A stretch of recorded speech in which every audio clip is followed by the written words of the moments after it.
voy a comenzar solamente hablando un poco de forma preliminar, introductoria, de lo que hemos conocido hoy, y es que ha entrado en vigor el salario mínimo interprofesional para el año 2023, que ha quedado en 1.080 euros brutos, eso sí, en 14 pagas, es decir, que quienes cobren en 12 pagas pues van a tener unos 1.200 euros brutos al mes.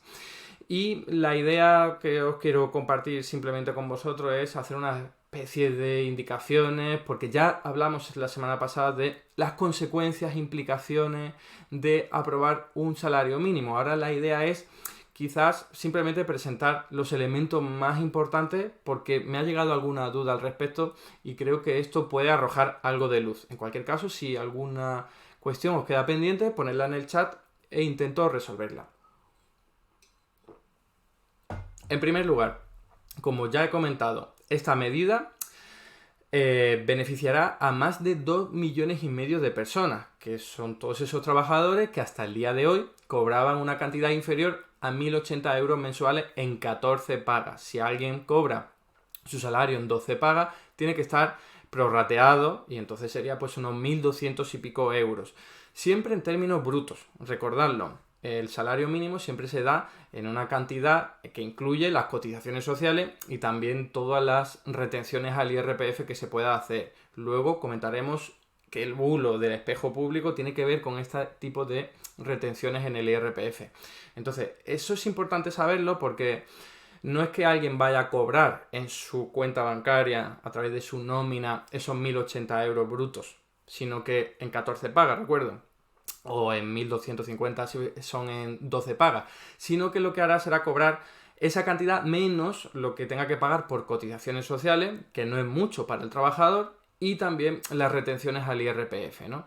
En cualquier caso, es importante también tener en cuenta que el salario bruto del salario mínimo interprofesional comprende el salario monetario, ¿vale? Toda esa renta en dinero que se nos da como trabajadores. Entonces, si hay algún tipo de remuneración que no es monetaria, por ejemplo, unas dietas para desplazarte en transporte o público, en transporte privado por temas de trabajo, o dietas para comer fuera del trabajo y fuera de casa, todo eso no se cuenta, es un plus al salario mínimo. No vale que el empleador pague 1.000 euros y luego pague 80 euros en dieta. Eso no vale, tiene que ser 1.080 euros brutos monetarios. Si el empleador quiere acompañarlo de otro tipo de renta en especie, que es como se llama esto, que no es directamente dinero, sino vales, tickets, etcétera, etcétera, o incluso regalos físicos, ¿vale?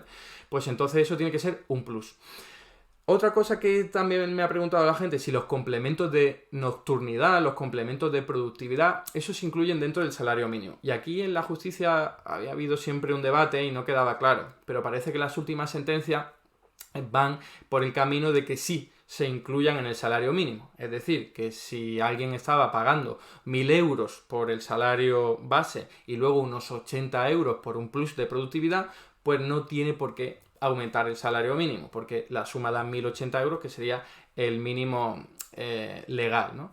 Y como decía, si se aplica ahora, que estamos ya en la mitad de febrero, pero entra en vigor para el 1 de enero, en realidad lo que ocurre es que los empleadores lo tienen que pagar, el que no pagaron en enero. Así que o lo hacen en esta nómina de febrero, con lo cual alguien va a ver bastante elevada, más de lo normal, su nómina en este mes, no tiene por qué lanzar campanas al vuelo, tiene que saber que es que viene de enero, o el empleador también puede prorratearlo a lo largo de los meses siguientes, ¿no? Entonces, bueno, para que sepáis que no se ha perdido esa cantidad de que se debería haber cobrado en enero, sino que se pagará pues en este mes o en los siguientes.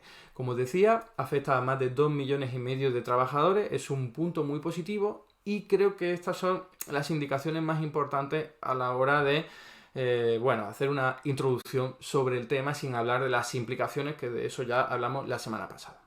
Y hasta aquí el vídeo de hoy. Muchas gracias por estar ahí, y si te ha resultado interesante, no dudes en comentar, darle like y compartir, que la teoría económica dominante no se combate sola.